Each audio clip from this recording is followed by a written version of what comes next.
पिंकी की शादी कुछ ही दिनों पहले भारतपुर गांव में हो जाती है। एक दिन वो रसोई में काम करते करते गाना गुनगुना रही होती है। तभी उसकी सास आती है।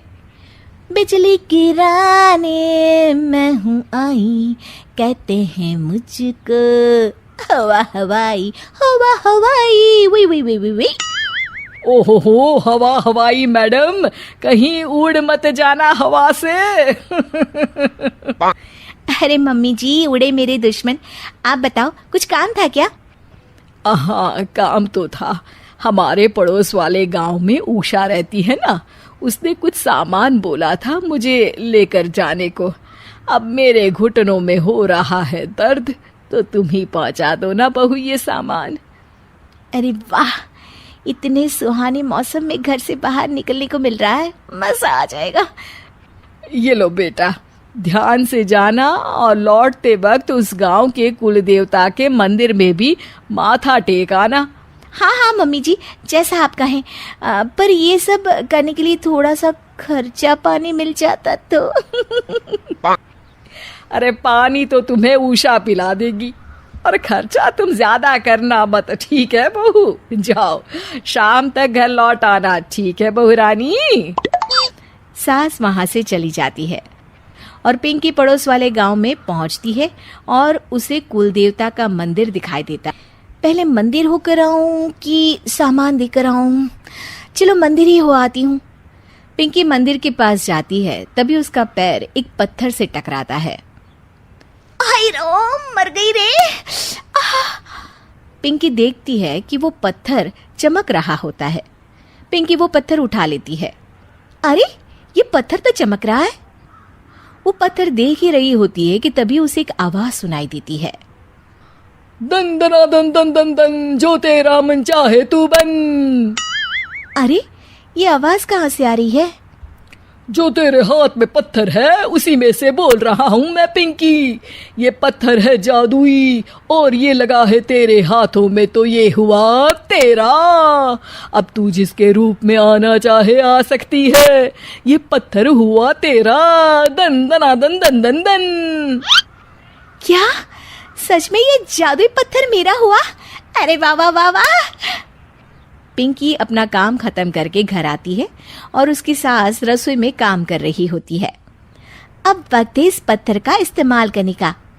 बड़ी थकान हो गई है रास्ते में, सासू माँ से थोड़ी सेवा करवा लेती हूँ। पिंकी पत्थर को हाथ में लेकर अपने ससुर का रूप धारण कर लेती है। अरे ओ कमलेश की माँ, इधर तो आना जरा। क्या हुआ जी, क्यों चिल्ला रहे हैं? अरे मेरे सर में बड़ा दर्द है, जरा सर और कंधे की मालिश तो कर दो। मैं आपको मालिश वाली दिखती हूँ क्या? जाइए, किसी नाई के पास जाइए और कराइए मालिश। जी भर के कराइएगा।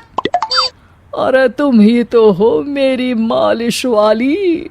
तुम्हारे कोमल कोमल हाथों से जब ये खूबसूरत उंगली में बालों में मालिश होती है, आहा, सर दर्द हो या कैसा भी दर्द भाग जाता है।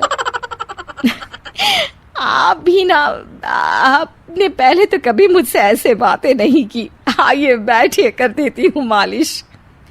पिंकी की सास पिंकी की मालिश कर रही होती है और पिंकी को बड़ा ही आनंद आ रहा होता है। इसे कहते हैं स्वर्ग की जिंदगी।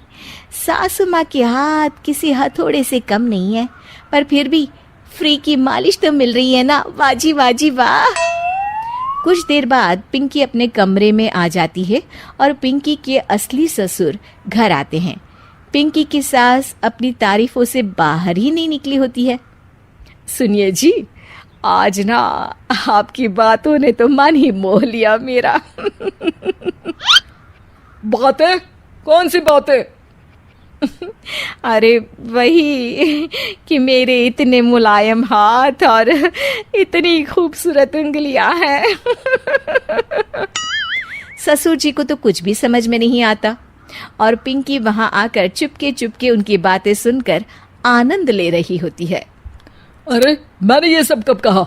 आज तो मैं जल्दी काम पर चला गया था। अरे अभी मैंने आपकी मालिश की अपने इन्हीं कोमल हाथों से। कोमल। और तुम्हारे हाथ, अरे कमलेश की माँ, तुम्हारे हाथ तो इतने सख्त हैं कि अखरोट ही तोड़ दे। मैंने तो आज तक तुमसे इसलिए मालिश नहीं करवाई, तुम्हारे हाथों को देखकर तो मुझे वो डायलॉग याद आता है, ये 2.5 किलो का हाथ जब किसी पर पड़ता है ना तो आदमी उठता नहीं, उठ जाता है। सास को गुस्सा आ जाता है।